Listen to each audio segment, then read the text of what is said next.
The drivers in the Ginetta Junior Championship are released from the assembly area onto a damp and slippery Oulton Park circuit ahead of their third and final race of the weekend. We've had two very exciting 20-minute encounters already, but they were in the dry conditions, and now the track has changed significantly. It's more akin actually to the conditions that they had to deal with on Saturday morning in qualifying, and well, we all know how that went. Several red flags, several on-track incidents, no one able to set a lap time. Fingers crossed we can keep things a bit cleaner in this third and final race of the weekend. We've had, as I said, two races, both of them won by Rocco Coronel, which has been very much the story of the season. The R-Racing driver is now 87 points clear of Alfie Slater in the championship. That's before dropped scores, admittedly, but even so, a 7-race winning streak for Coronel.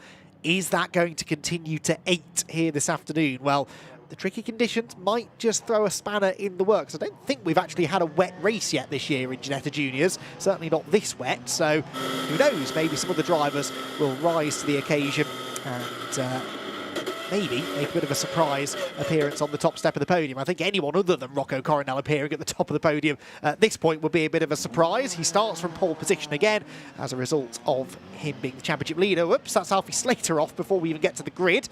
Doesn't bode well, does it? He's looped it Lodge, Alfie Slater, who is due to start a bit further down the order.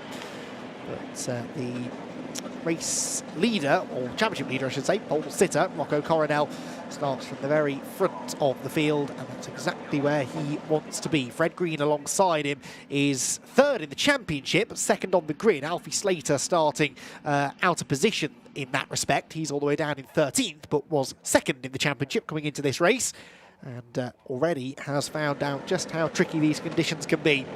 There is the Red Bull-backed Rocco Coronel. And no rain falling on the track at the moment. You can see that quite clearly there. No fresh raindrops on the windscreen, so the track conditions shouldn't get any worse as long as the rain stays away.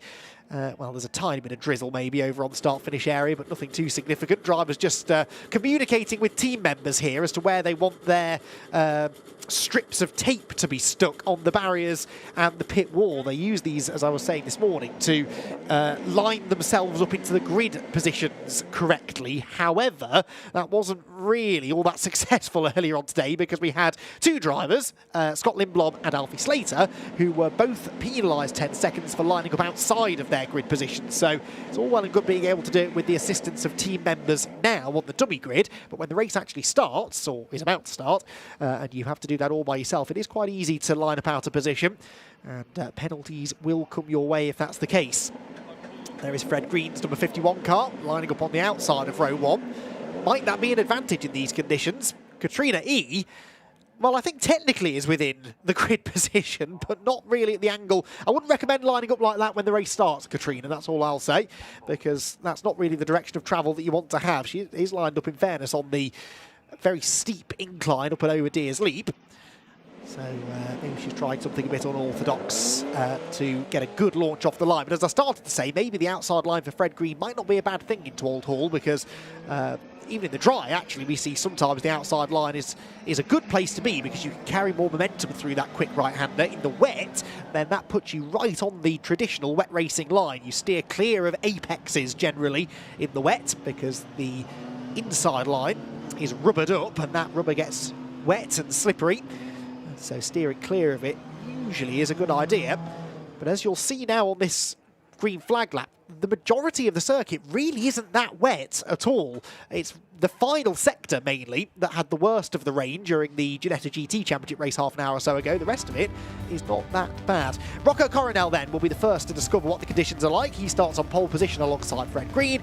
George Proudfoot-Nalder third in the race earlier on today. That was a phenomenal drive for the Aussie. Ethan Carney, the American, alongside him. Then South African Ethan Lennon has Brit Freddie Lloyd for company on row 3. And row 4, an all-British affair, Max Cuthbert and Torrin Byrne, who came from the back of the grid in race 2, stone dead last, 25th to finish inside the top 10. Jarrett Clark and Colin Cronin are next. Then Ralston Zarin, one of his better finishes of the year, alongside Joseph Smith, they're 11th and 12th respectively on row 6. You have to go all the way down to row 7 to find Alfie Slater after that penalty earlier on today. He's got Scott Lindblom alongside. They were the two out of position starters. Felipe Reich and Josh Watts share the 8th row, and it's row 9 for Reevy Lake and Henry Cameron Reevy, who started the weekend with a shunt up here at the Shell Hairpin.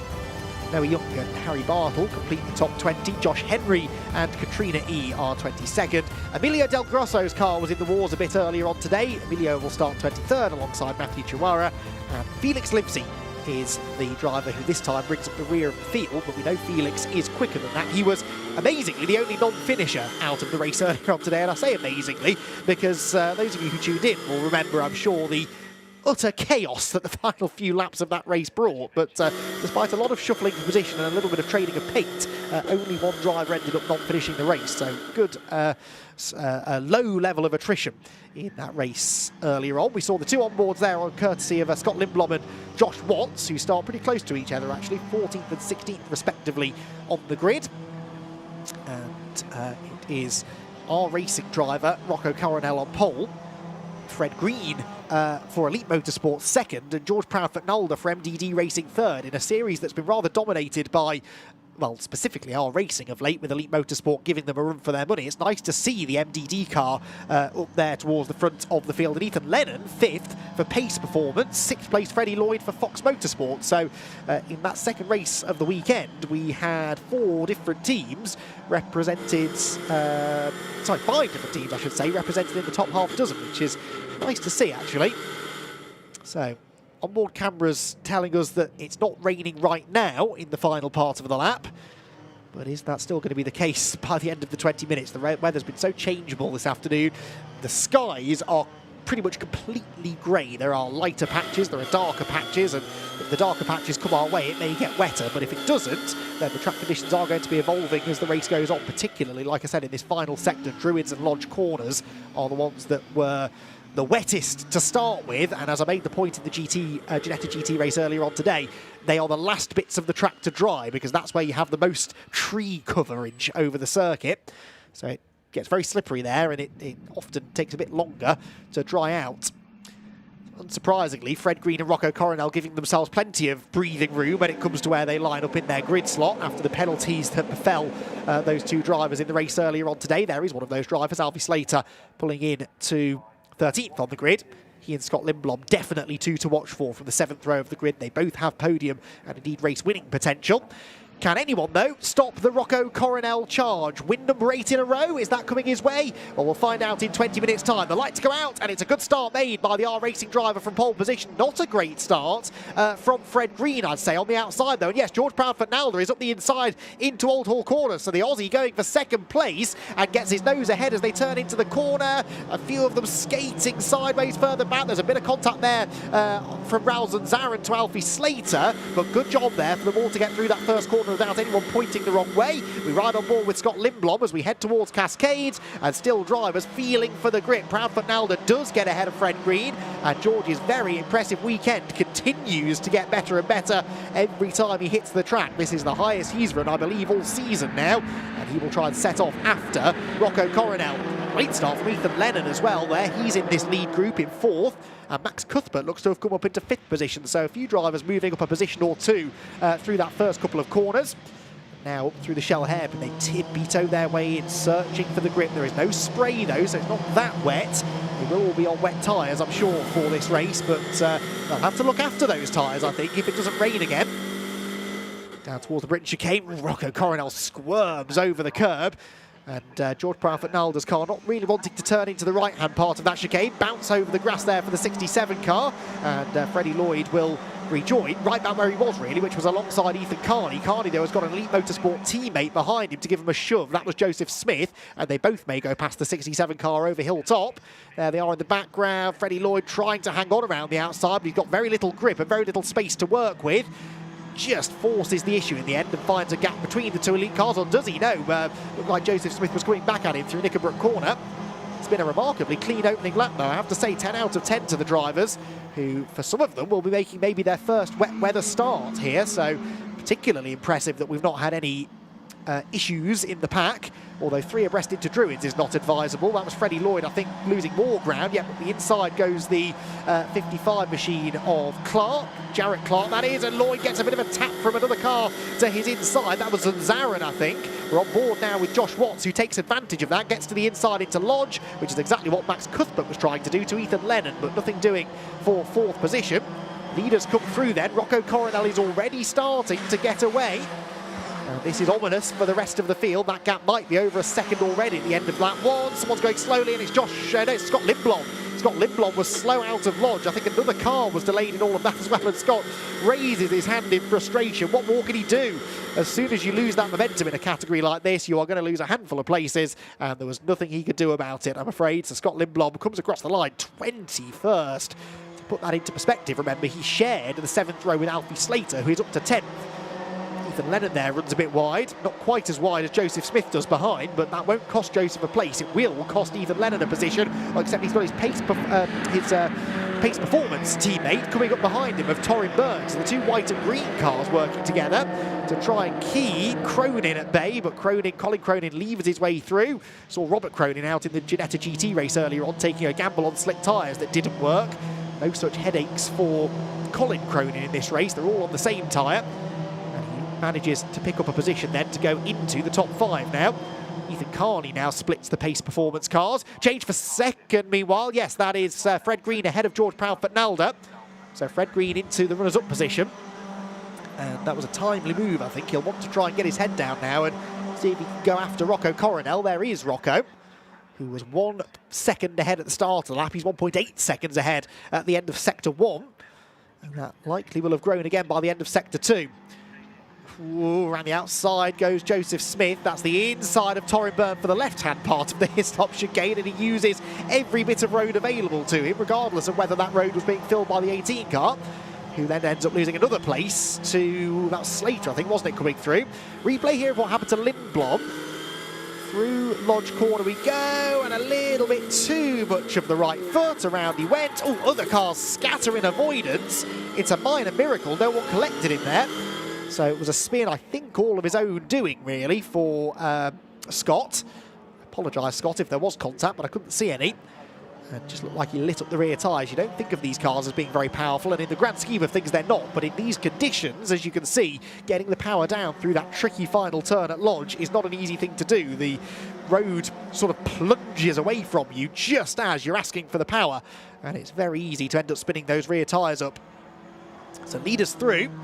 Coronel 2 seconds ahead of Fred Green, who is 1.4 ahead of George Proudfoot Nalder, and that really is where the battle is, I think. Third on back, Proudfoot Nalder, Cuthbert, Cronin, Lennon, Carney, Smith, all in a long line, and Alfie Slater actually a part of that group as well in 9th position. That's Felix Livesey running wide over the exit curb at Old Hall Corner.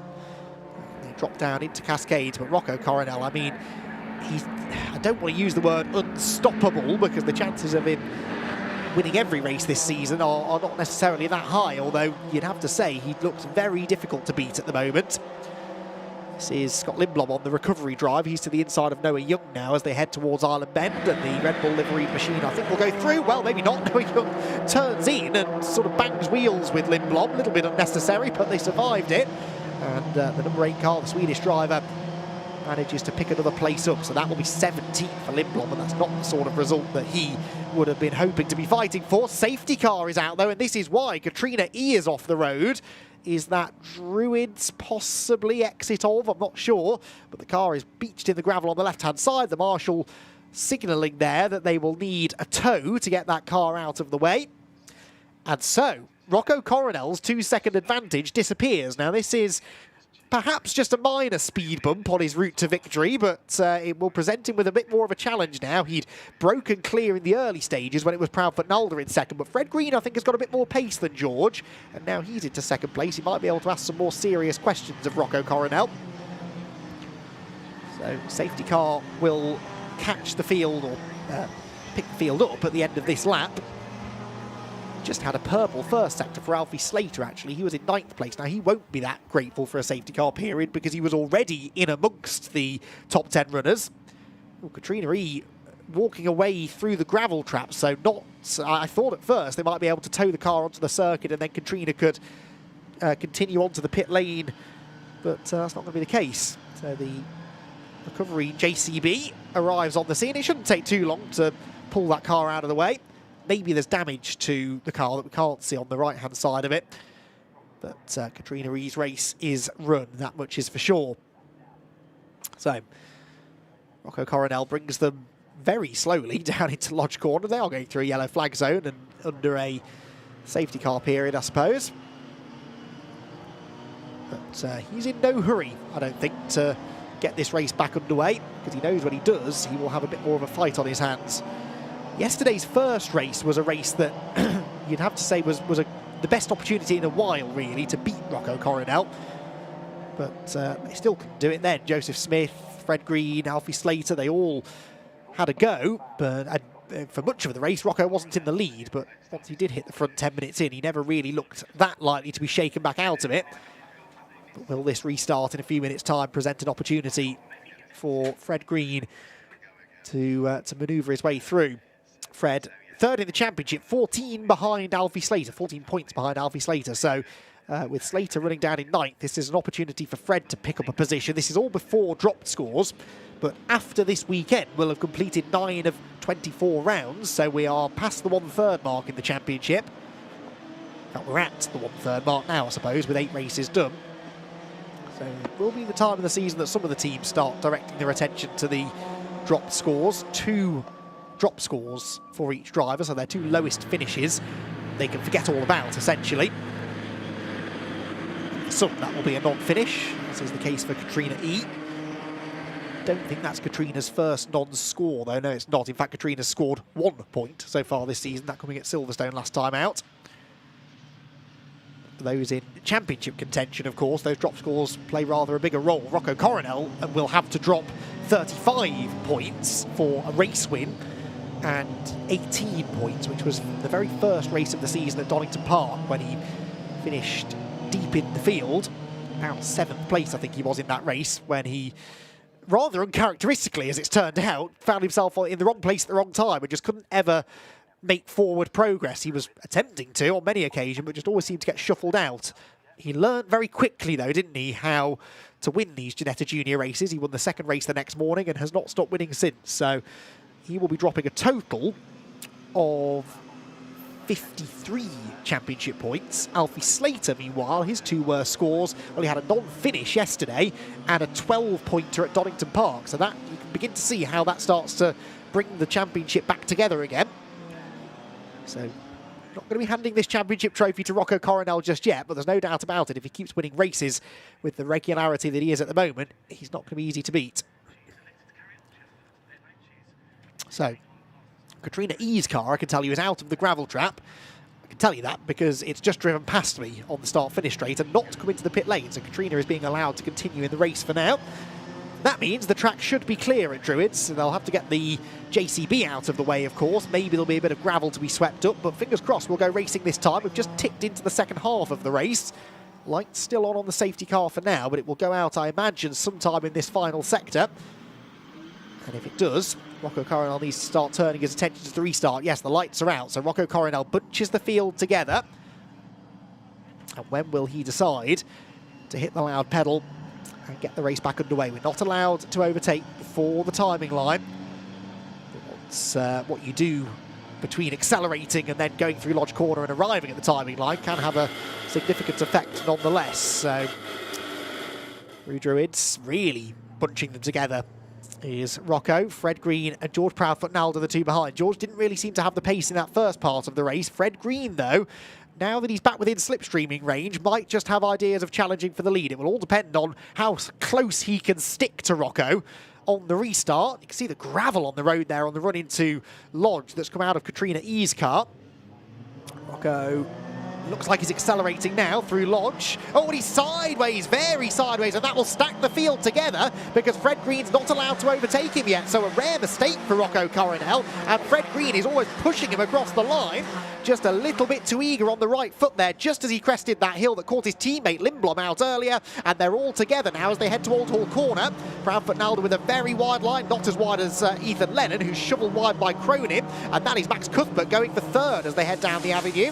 Oh, there's gravel, someone's off the road further back. We'll catch up on that in a moment. The leader's at Cascade, and here comes Fred Green, takes an earlier apex at Cascade. I don't think he quite had the grip though there, and has to settle back behind the race leader. Down the Lakeside Straight we go, so Cuthbert is up to third. Where is Proudfoot Naldi? He's down to fifth because Cronin went through as well. So 2 places lost from the Aussie in the opening couple of corners of this restart. But it is Rocco Coronel who survived that moment on the restart to lead them through the Shell hairpin for the 5th time.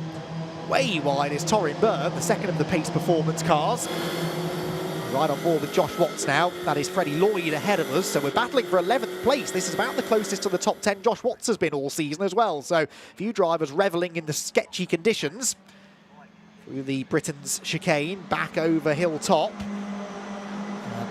Is there a move coming from Fred Green for the race lead? Josh Watts isn't quite close enough to Freddie Lloyd, but certainly Rocco Coronel is feeling the pressure from Fred Green. Hugs the inside line into the chicane. That is a late move up the inside from Ethan Lennon to take 5th place away from George Proudfoot Nalder, and he shows George the edge of the road when the Aussie tried to come back at him through the middle part of the chicane. Joseph Smith now draws alongside. He gets squeezed wide. Ethan Carney sees an opportunity to get through on the inside line. They bang doors as they head over Clay Hill. And all of a sudden, it's getting very congested in the middle of the top 10. We ride once again on board with Josh Watts, who's closed back in on Freddie Lloyd, but it's all kicking off ahead of us, really. Look, Carney to the inside, another safety car, though. The safety car scrambled again, and Joseph Smith almost in the gravel at Druids as the safety car comes out. Oh, and Cronin's gone off altogether. Cronin's gone off at Druids. What happened then to Colin Cronin? Because he was running in 4th position. Now, because this is a difficult one now because he went off behind the safety car and he's now trying to overtake people to get back to where he was. But I don't think you're allowed to do this because, OK, he went off behind the safety car, but that's sort of tough luck, really, isn't it? You cannot overtake behind the safety car. And I think he might get himself in a spot of bother. He's continuing to go, though. Look, overtakes Joseph Smith, now gets to the inside of Ethan Carney, but I can't imagine this being looked upon particularly fondly by race control. So it doesn't matter when you went off. If you've gone off, well, tough. You've got to deal with that. It's not like a formation lap. Now, on a formation lap, yes, if you go off the road or you stop for any reason, as long as you don't go right to the back of the field, you are then allowed to reclaim your position. But this is not a formation lap. This is what happened to him. Oh, well, Cuthbert was sideways in front of him, in fairness, but then Cronin lost it completely. Lucky not to get stuck in the gravel. That happened as, look, the safety car boards are out. So, well, he's back where he was. Whether he stays there or not awaits to be seen. But he's back behind Max Cuthbert in 4th position. And the safety car waits to pick them all up again. Now, the reason we are behind safety cars, I'm not 100% sure of, but what I can tell you, is that Katrina East spun again at Lodge. And bounces back onto the circuit, so that's another misdemeanor behind the safety car, as Katrina was trying to catch up, of course, to the safety car queue, but you really shouldn't be spinning behind the safety car. You can sort of forgive Cronin because that was on the cusp of the safety car being thrown, but Katrina E, that was quite some time after. Anyway, as I started to say, we haven't had the number 40 car of Josh Henry through, and that is why, because Josh went off at Oulton Corner. We heard the gravel, or a car in the gravel, and it was Josh Henry, so his car gets dragged unceremoniously back onto the circuit. Is there damage? No, I don't think he made the barrier, did he? The bodywork's a little bit loose. We'll wait and see whether or not he continues in the race, as of course Katrina E did after the off at Druids that brought about the first safety car. So Rocco Coronel then, he's not going to be mad about this because it's eating into the race distance, and he didn't look as comfortable on that restart as we are used to seeing him. Fred Green was certainly asking some tough questions of him. They've actually towed the Josh Henry car completely into the pit exit, so well and truly out of the way, which means we should get at least one more lap of racing. It depends a bit on how... yes, they should be able to bring the safety car in this time, I reckon.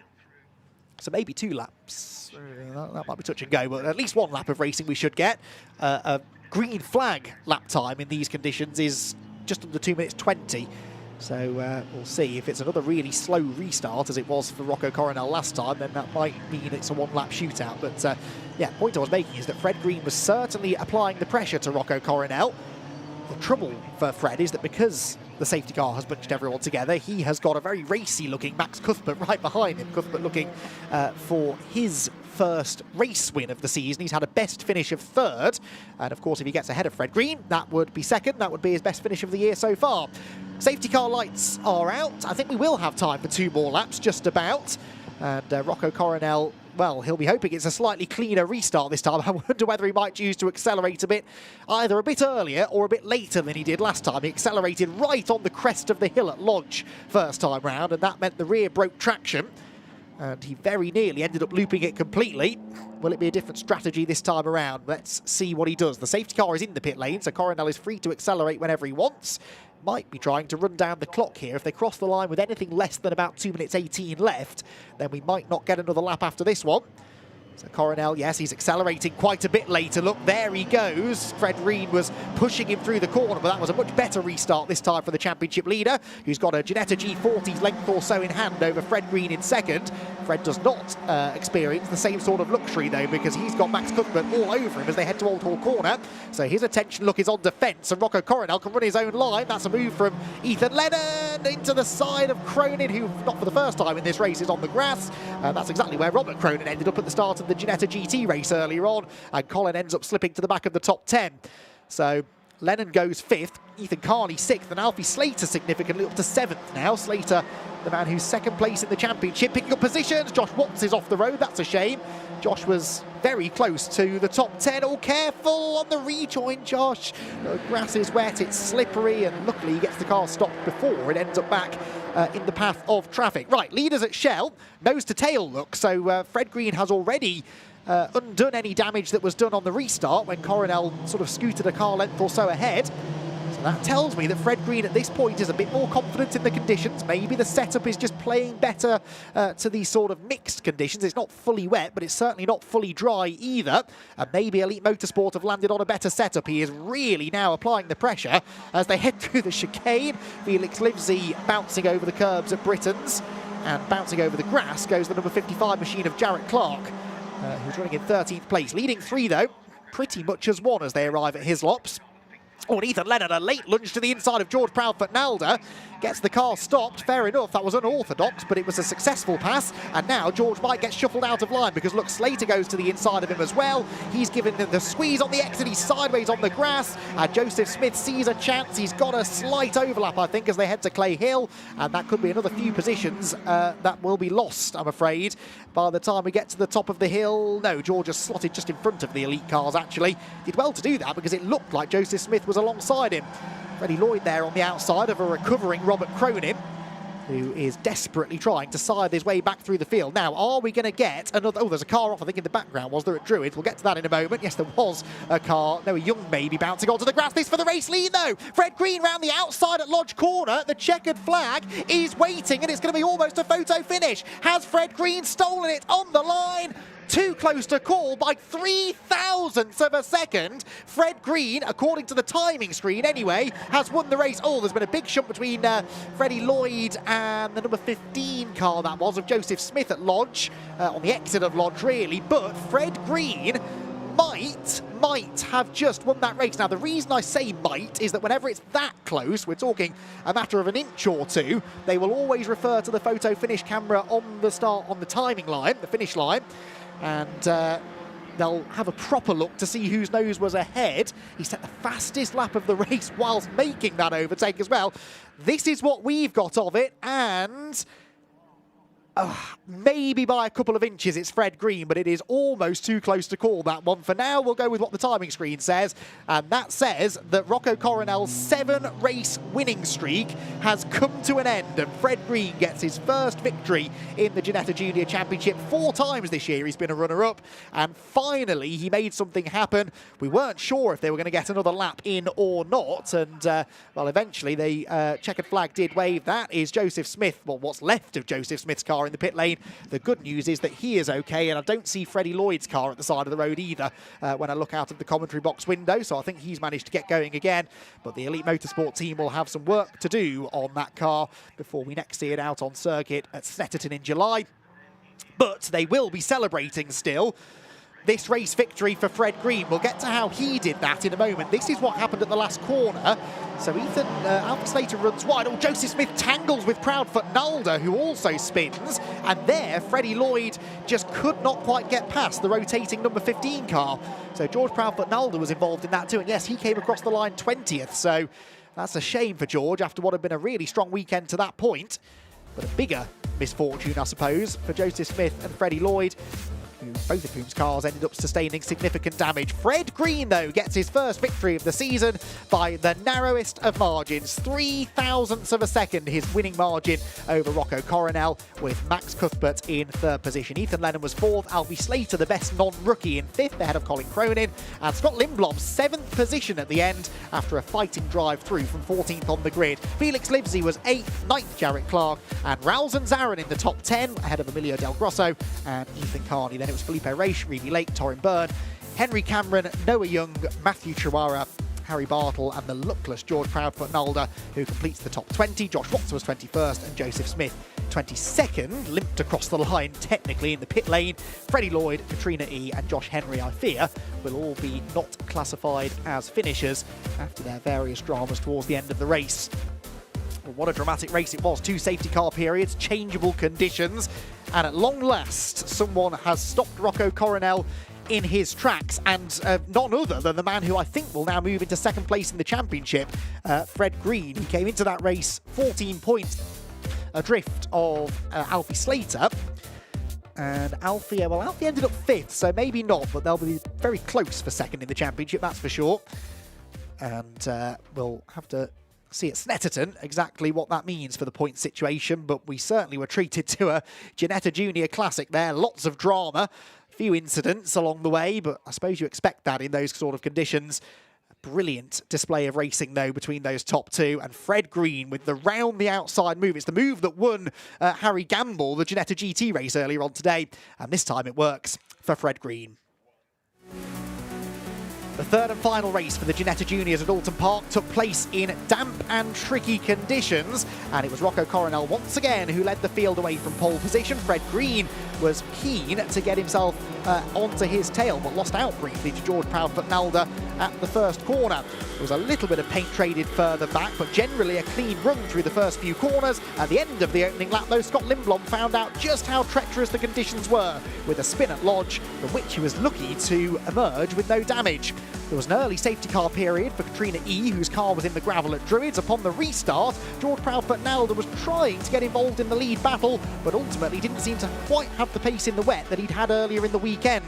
There was another safety car period, and as the safety car was scrambled, Colin Cronin had a spin at Druids corner. He would then move back to 4th behind the safety car, where he would take the restart for a one-lap dash to the checkered flag. Rocco Coronel looked as though he had the situation under control. Fred Green and Max Cuthbert were keeping close behind, whilst Ethan Lennon got into a bit of a banging match with George Proudfoot Nalder at the Hislop chicane. Up front, though, Fred Green was mounting a challenge, and into the very final corner of the final lap of the race, he made his move round the outside. He found the grip on the wet racing line, and Fred Green, by 3 thousandths of a second, held on to claim his first victory in the championship and stop Rocco Coronel's winning streak. Behind them, there was drama between many drivers, really, including Joseph Smith and Freddie Lloyd, as they failed to finish a dramatic final race of the weekend for the Ginetta Junior Championship.